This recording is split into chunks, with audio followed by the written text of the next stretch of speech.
according to the Islamic teaching, you cannot execute a virgin girl.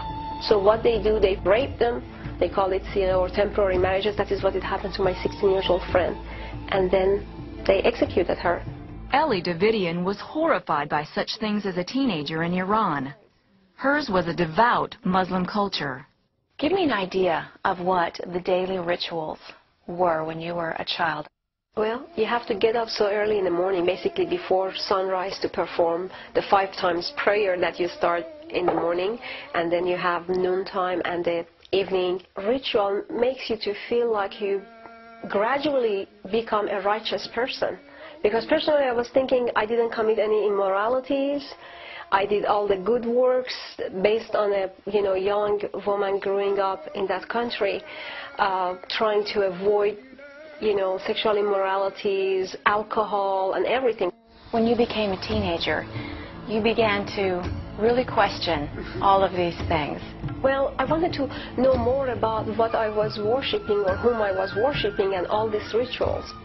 I was born near the border of Iran and Iraq. So during the war of Iran and Iraq, I saw so many dead people, layers of bodies one after another. I felt so I was betrayed by this God, because I was thinking, if there is a God, then why he is allowing all these things happening? Ellie couldn't find answers anywhere, so she began to secretly deny Allah in her heart. In Iran, after the revolution, we have to cover ourselves with dark, long, chadors, long covering. And of course, in Islamic ritual, when they prepare the bodies to bury them, they have to cover them in a white, sheets. And then you see blood everywhere. To me, that was the 3 colors, basically, that I was seeing in Iran: black, white, and red. For example, Ellie says that thousands of Iranian children were used to sweep minefields and then told they'd be martyrs for the cause of Allah. There was a hatred was growing inside of me against the Iranian government, against Islam, but still I have that fear to go to hell. Ellie's parents wanted to help her, so they sent her away from the horrors of war. And they thought, I'm going to lose my mind. I was putting all dark dresses. That's a sign of mourning inside of me. There was no joy inside of me. There was nothing, no life. And they sent you to France. Yes. What happened? Well, as I said before, it was like all colorful, and I was seeing at least freedom. But one thing brought to my attention was the churches in France. I was sensing some type of peace. I cannot explain it. Ellie came to America to finish college. There she saw a campus poster for the Jesus film. It was in her native language, Farsi, so she decided to see it. Wow, I said, these people really changed their Bible because whatever I was watching through Jesus' movie contradicted with the teaching of Islam about Jesus. So into my mind, I said, there has to be something wrong. Somebody has to lie. Ellie had been taught to deny the deity of Jesus Christ. In fact, she had been taught that it was Judas who died on the cross, not Jesus. Judas was a bad boy, so out of God's miracle, make Judas look like Jesus.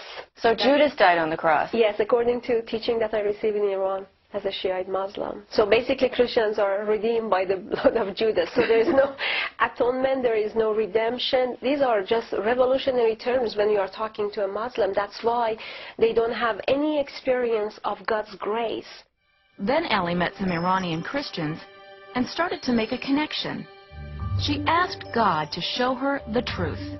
And that night she had a dream. And I woke up, even though he didn't say, I am Jesus.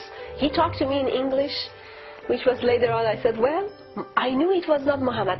And he said, just believe in me. Why you have so much doubt in me?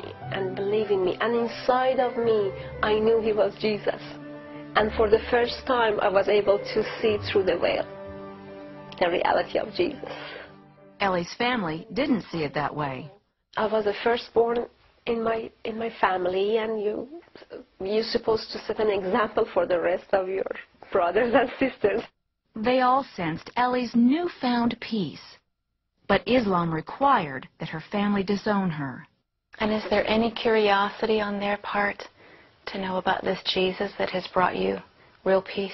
Well, for the first time after 14 years, I met them a few months ago in Istanbul, Turkey, and they were able to hear the word, the gospel, the truth.